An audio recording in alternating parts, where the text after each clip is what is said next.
Cuando abrieron el cuerpo, los ojos ya se habían salido.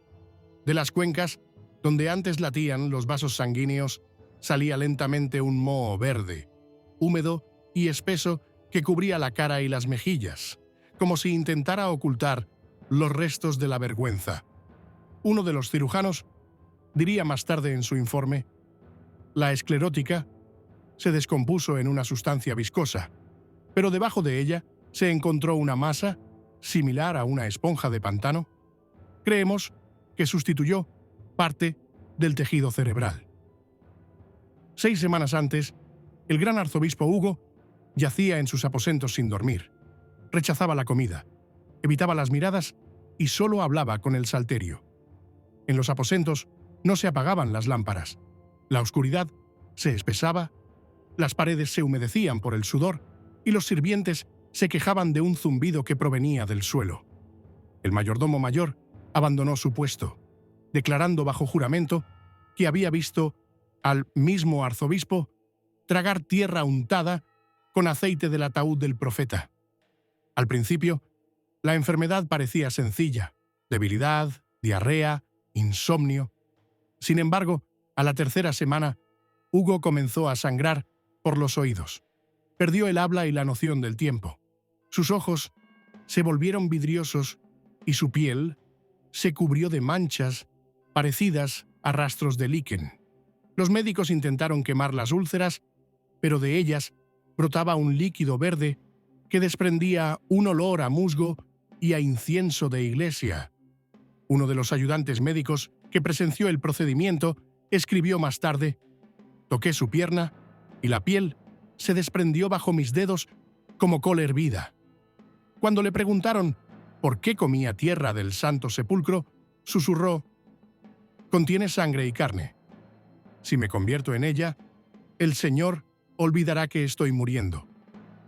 Esta frase se inscribió en la crónica del monasterio con la siguiente nota: «Las palabras de un loco o de un santo, solo el último día lo dirá».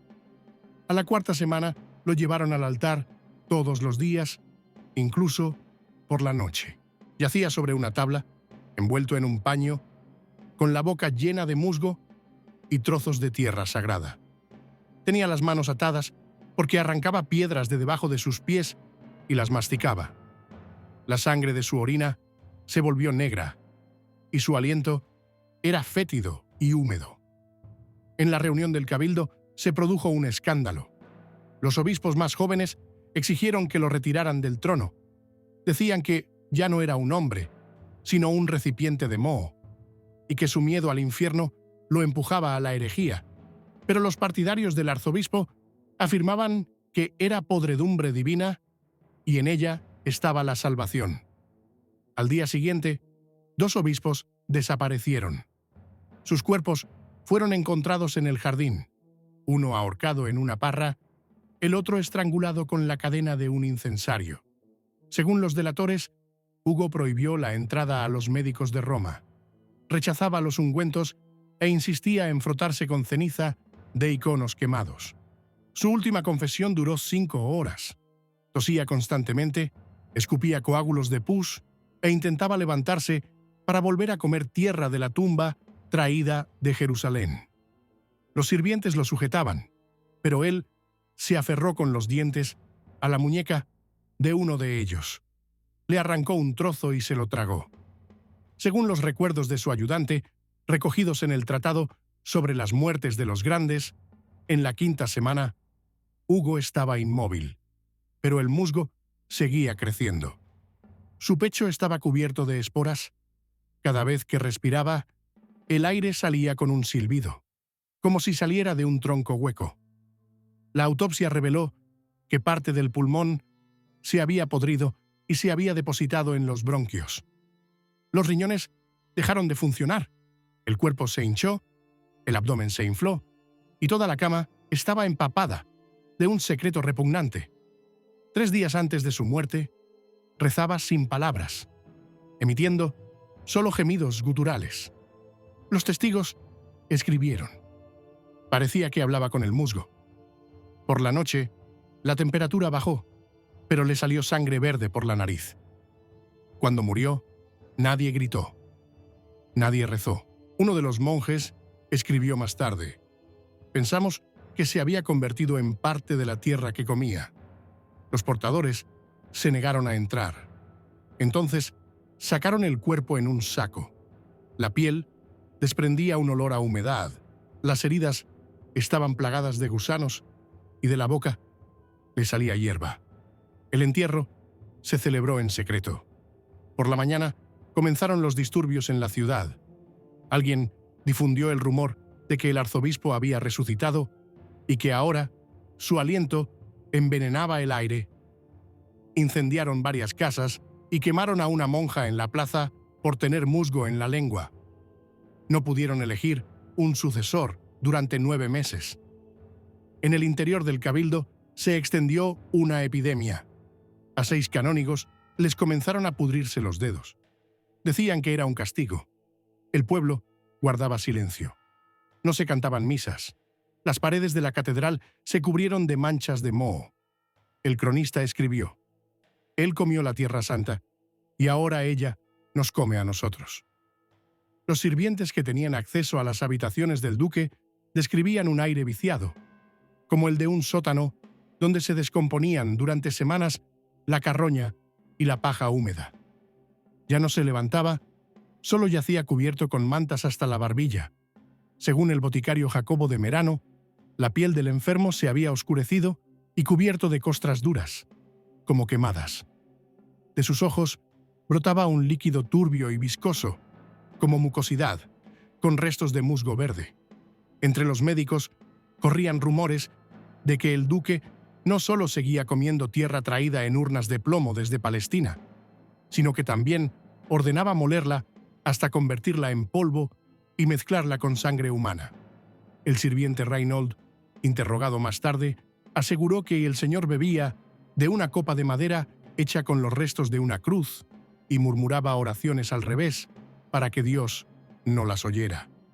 Sin embargo, estas palabras fueron consideradas manifiestamente impías y se incluyeron en los informes solo como información extraoficial.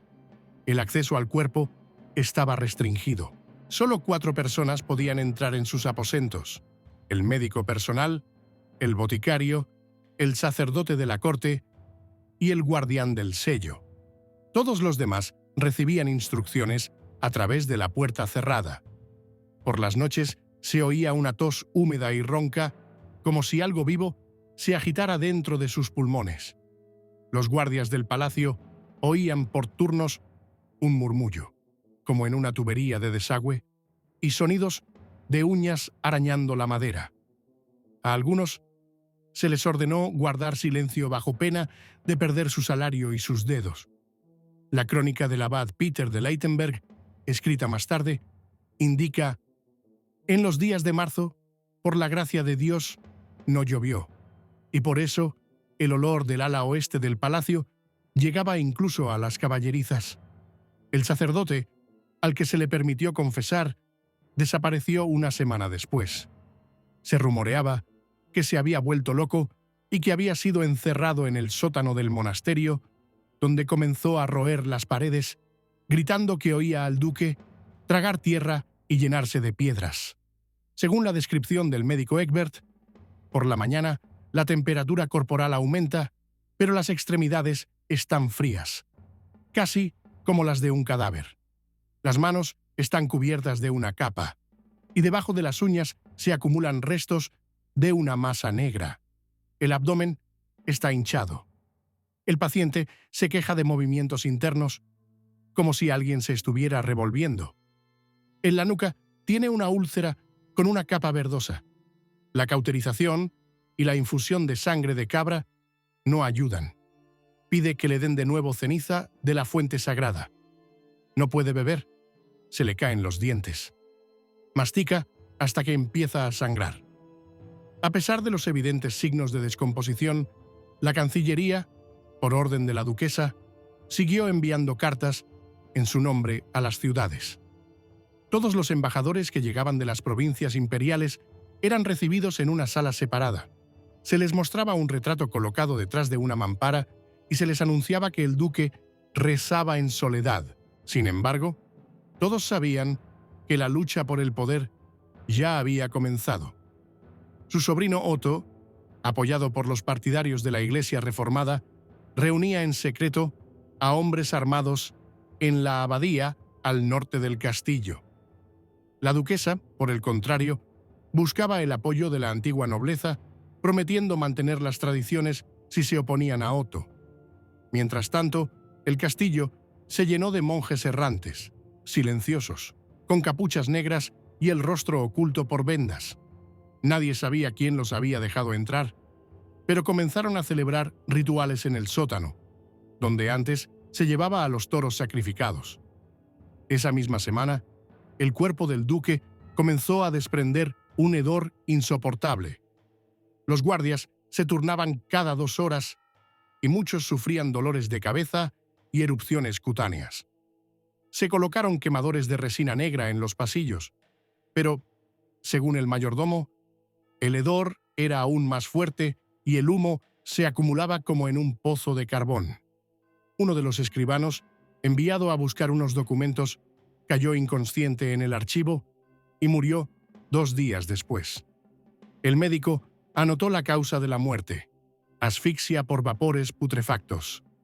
El duque comenzó a tener ataques. Se levantaba de un salto en la cama, intentaba lamer las paredes y gritaba nombres de personas desconocidas. Llamaba a los muertos. Maldijo 2 veces a su padre y 1 vez al mismo Dios. El sacerdote de la corte se marchó sin terminar la confesión, diciendo: «No puedo hablar con alguien que ya habla desde dentro de la tumba».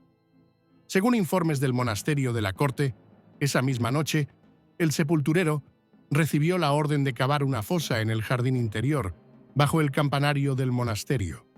La tierra se resistía a la pala, como si se hubiera vuelto más compacta.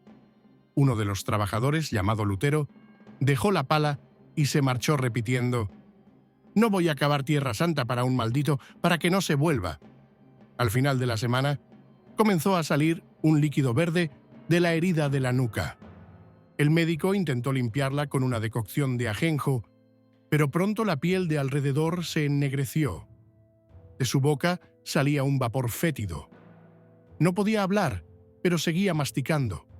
Un trozo de sábana, sus propios labios, la tierra que se desprendía de sus uñas. Según se rumorea, una vez atrapó una paloma que se había colado en sus aposentos y le hincó los dientes en el cuello. Cuando entraron, solo quedaron plumas y jirones de piel en el suelo. Ni sangre, ni huesos. Mientras todos esperaban la muerte, desde la pared del monasterio, no lejos de su ventana, comenzaron a oírse ruidos extraños.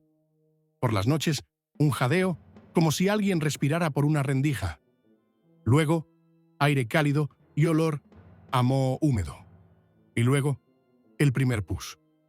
Brotaba de las grietas, pegajoso, verde, mezclado con sangre, como si las paredes comenzaran a pudrirse junto con el duque. En la 6ª semana después de la primera sangría, la mitad izquierda del rostro del duque comenzó a hundirse, como si algo vivo se derritiera bajo la piel. La cuenca del ojo se hundió, la mejilla se hundió, los dientes quedaron al descubierto hasta la raíz. Cuando le llevaban de beber, el líquido se derramaba, dejando marcas en la barbilla, que se cubrió de una capa similar al musgo. Según el informe del médico de la corte, todos los tejidos faciales se están descomponiendo desde dentro, sin olor a podredumbre, pero con olor a cueva, a humedad y a musgo. Cada mañana, la criada traía una copa, con 3 cucharadas de tierra, recogida en la ladera del Gólgota y molida con polvo de huesos. El duque ya no tragaba, masticaba el polvo como si fuera pan, y según el camarero, mientras masticaba, se movía todo, como si tuviera alegría o un demonio dentro. En aquellos días, el acceso a los aposentos estaba totalmente prohibido, incluso para los guardias de mayor rango. Llegaron al castillo 4 monjes de la Orden de Westfalia. No les dejaron pasar por la puerta principal, pero la duquesa ordenó que los introdujeran por una escalera secreta. Uno de ellos, por las noches, Se quedaba junto a la cabecera del moribundo y leía oraciones que no estaban escritas en ningún libro de culto. Los sacerdotes de la catedral enviaron una protesta, indicando que, en el castillo, se estaba llevando a cabo un ritual de brujería, en cuyo nombre se impedía que el cuerpo impuro del duque se descompusiera. En el informe del boticario se lee: el tercer día, a la hora del gallo, lo observé yo mismo. Al enfermo se le abrió una vena en el pliegue del codo, de donde salió una masa espesa de color negro verdoso. Intenté limpiarlo con un paño seco, pero en lugar de sangre salía una capa que parecía musgo en descomposición. Empezaron a aparecer manchas marrones en la piel. El hígado se había agrandado. El bazo estaba duro como una piedra. Había perdido definitivamente el control de las deposiciones. El olor recordaba al de la tierra húmeda de una cripta abandonada. Por la noche no durmió. Susurraba. Los sirvientes le oían hablar con su madre, fallecida 20 años antes, y con el perro que habían envenenado en la corte. Nombró a personas que llevaban mucho tiempo muertas. Y una vez gritó: «Siento que la tierra respira dentro de mí». Después se le hinchó la lengua y se le cubrieron los labios de úlceras. La duquesa pidió que llamaran a los cirujanos. Llegaron dos, uno de Ratisbona y otro de Aviñón. Intentaron abrir los abscesos del abdomen, pero, según escribió uno de ellos, no salió sangre de la incisión. Había algo denso, viscoso, inodoro, pero con la sensación de que aún estaba caliente. 2 días después, las manos del cirujano se cubrieron de manchas. Murió de infección al 4.º día. En los aposentos apareció harina que nadie había traído. Estaba en el suelo, fina, de color blanco verdoso, como polvo. Los cortesanos decidieron que era un hongo y ordenaron raspar el suelo. Pero incluso después de aplicar decocciones de ceniza y azufre, volvió a aparecer. Según el testimonio del camarero, se volvió ligero como una pluma. Lo levantaban con 2 dedos.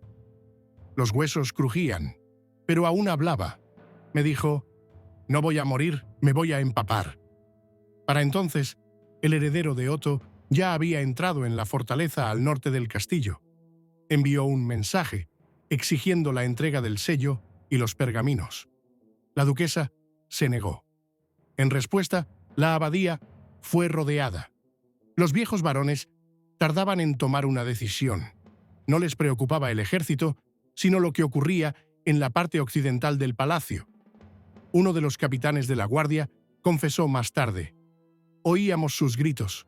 Su voz no salía de sus labios, sino que parecía venir de abajo, del sótano, de la tierra misma. Yo mismo le oí decir: «No soy un hombre, soy un lugar». De debajo de la cama brotó un líquido viscoso. Corroía las patas de la cama y cubría el suelo con una alfombra. Cuando intentaron limpiarlo, los cepillos salieron volando. La piel del duque se volvió gris verdosa. No parpadeaba. Sus ojos se oscurecieron hasta volverse negros y se le formó telaraña en los lagos. Uno de los sirvientes sugirió enterrarlo vivo, supuestamente para salvar su alma. Pero cuando se lo comunicaron a la duquesa, ella golpeó al sirviente con su bastón y ordenó que lo echaran fuera del recinto. Esa misma noche, el sacerdote que estaba junto a la cabecera cerró la ventana y ordenó sellar la puerta con arcilla. Al día siguiente, el monje que rezaba junto a la cama no se despertó. Su rostro estaba cubierto de musgo. En su pecho se veía la huella de una mano, pero no se encontró ningún dedo vivo cerca. Uno de los escribanos anotó: «Dejó de ser humano. Se convirtió en tierra viva. No muere de enfermedad, sino porque se ha convertido en otra cosa, y eso no debe vivir entre nosotros». Tras la muerte del monje, el duque dejó de moverse por completo. Su rostro permaneció abierto, pero sus párpados no se cerraban. Los globos oculares se oscurecieron y apareció moho en los pliegues de la piel del cuello. El médico más joven escribió en su diario: No es putrefacción en el sentido habitual. Su carne se ha cubierto de musgo, como si el cuerpo se hubiera convertido en parte del pantano. El olor no es a cadáver, sino a piedra cubierta de líquenes. La duquesa, rechazando los consejos de abandonar el castillo, entraba todos los días en los aposentos, pero ahora con el rostro cubierto con un paño empapado en vinagre y resina. Ordenó que se encendieran en la habitación 10 lámparas con resina negra para neutralizar el olor y dispuso que se untara diariamente el cuerpo con miel, a la que se añadía carbón vegetal y ceniza de velas sagradas. Ninguno de los remedios surtió efecto. A los pocos días, la miel comenzó a moverse sobre la piel como si hubiera gusanos viviendo en ella, aunque no se encontró ningún ser visible. Los varones, reunidos en la torre oriental, discutían en secreto la posibilidad de transferir el poder antes de la muerte del duque. Uno de ellos, el conde Lotario, envió una carta a la Cancillería de la Catedral exigiendo que se realizara un examen. Si ya no es un hombre, no puede gobernar. No hubo respuesta. Los clérigos se negaron a entrar en el castillo, calificando lo que estaba sucediendo como una prueba de Dios para toda la tierra. Al tercer día, apareció un bulto en el pecho del duque, del que salió una gota oscura. Esta se extendió, dejando un agujero que parecía la entrada de una madriguera. Cuando el médico intentó introducir una sonda fina, se oyó un murmullo, y por el rabillo del ojo salió un líquido transparente. Nadie más durmió en las habitaciones del castillo. Los perros del palacio aullaban, las ratas desaparecieron y los sirvientes comenzaron a desmayarse. A uno de los guardias le empezó a sangrar la nariz y la sangre se coaguló en grumos verdes. La duquesa ordenó quemar toda la paja de la habitación y echar paja fresca, pero al cabo de un día ya estaba cubierta de moho. El mayordomo anotó: da la sensación de que el suelo respira. Es como si estuviera vivo, y el cuerpo de mi señor se ha fundido con él. Los cirujanos de Salzburgo, que acudieron a examinar el cadáver, se negaron a tocarlo, alegando el estado antinatural de los tejidos y la posibilidad de una transformación blasfema. Uno de ellos, al abandonar el castillo, exclamó: no está muriendo, se está convirtiendo en parte de lo que se esconde bajo el mundo. Mientras tanto, las tropas del heredero de Otto se acercaban a las puertas del sur. Este anunció que su padre ya no gobernaba y exigió que le entregaran el sello ducal. Cuando el mensajero entró en la sala donde yacía el cadáver, se dio media vuelta y se marchó. Según testigos presenciales, no pronunció ni una palabra y murió 2 días después de una repentina paralización respiratoria. En el informe del escribano mayor se lee: todos los que se acercaban al cuerpo sentían un frío en la espalda y luego oían como pasos que no eran suyos, que seguían el mismo ritmo. Algunos sirvientes confesaron que en las habitaciones se oían palabras, pero no humanas, y no tenían sentido, solo ritmo. Por orden de la duquesa, se intentó cubrir el cuerpo con un lienzo, pero la tela no se mantenía en su sitio, se deslizaba como si la repeliera la propia carne. Entonces, trajeron un sarcófago de hierro, encargado en vida del difunto. Lo envolvieron en plomo y lo sellaron con costuras de estaño y azufre. Sin embargo, al día siguiente, el metal se cubrió de una fina capa de limo y las bisagras comenzaron a chirriar. El duque murió, o como escribió su confesor, dejó de manifestarse entre los vivos 41 días después de la aparición de los primeros síntomas. Pero el cuerpo no se enfrió, al contrario, pulsaba desde dentro. Según 2 testigos, el tórax se elevaba una vez al día como si respirara. No se atrevían a enterrar al duque. El ataúd, con el cuerpo, permanecía en la capilla. Al 5.º día, aparecieron gotas de humedad grisácea sobre él. De la rendija entre las tablas salió un olor parecido al del turba. y en el suelo se dibujó un contorno similar a la huella de musgo del bosque. Los sirvientes comenzaron a rezar, no por el descanso eterno, sino para que la tierra lo acogiera. Los sacerdotes, reunidos en una torre lejana, enviaron en secreto una nota a Roma. En ella pedían que se reconociera el cuerpo como no salvable y proponían ahogarlo en un lago subterráneo. No recibieron respuesta. 8 días después, las paredes de las habitaciones se agrietaron. Por ellas se extendieron vetas oscuras y comenzó a gotear agua del techo. En ella se encontraron esporas de una planta desconocida. La tierra bajo el castillo comenzó a humedecerse y las bodegas se cubrieron de moho. La duquesa entró por última vez en la sala, miró el ataúd y dijo: «Si quería convertirse en tierra, que sea tierra». Al 9º día, después del cierre del sarcófago, se convocó un consejo secreto formado por los 7 consejeros más antiguos, 3 obispos y el heredero de Otto. La duquesa se negó a asistir, alegando un olor que penetraba en sus sueños. El consejo decidió llevar el cuerpo a una antigua capilla fuera del castillo, en un lugar donde antes se enterraba a los herejes y a los apestados. Sin embargo, nadie se atrevía a tocar el sarcófago. 2 sirvientes, a quienes se ordenó levantar la tapa, se negaron. Uno huyó y el otro se ahorcó en el establo. Al día siguiente, trajeron a los presidiarios de la prisión de Stormburg, 3 hombres condenados por asesinato. Entraron en la capilla entre gritos de los guardias y amenazas de azotes hasta los huesos. Pero no habían pasado ni 15 minutos cuando las puertas se abrieron de un tirón desde dentro y los 3 salieron corriendo inconscientes. Uno se retorcía en convulsiones, el segundo comenzó a vomitar un líquido verde. El tercero gritaba que había visto musgo respirando y cantando que goteaba de las grietas del sarcófago.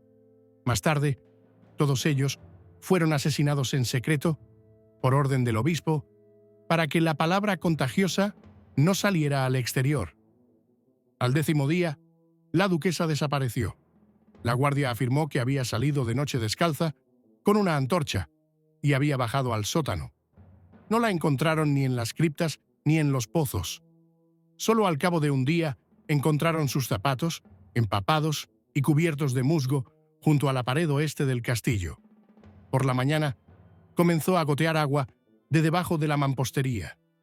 Comenzaron los rumores sobre una maldición. Los sacerdotes locales se negaron a oficiar en la capilla. Uno de ellos se marchó a Maguncia y allí murió, dejando una breve nota: «Estuve cerca de lo que no debe vivir». Por las noches se oía un goteo en el castillo, como si la humedad del pantano se filtrara por las grietas del techo. Los viejos tapices se humedecieron y se desprendieron. El vino de las bodegas se agrió. A uno de los cocineros que acudía a la capilla se le infectaron los dientes y pronto murió. De sus cuencas oculares brotó un líquido verde oscuro.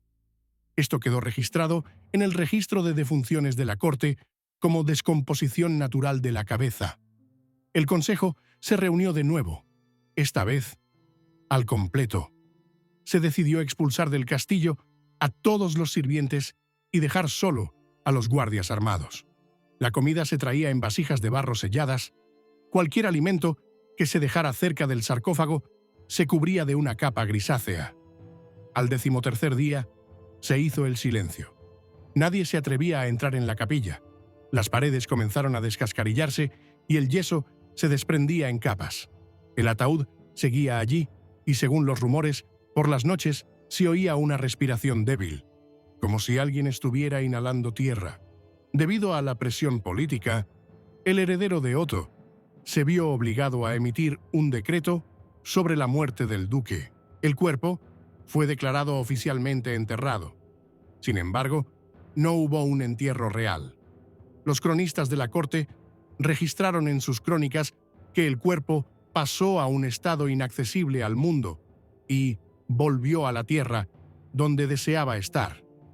Los monjes se negaron a celebrar una misa fúnebre.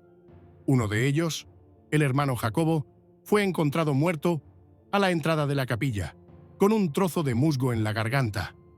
La revuelta política comenzó una semana después.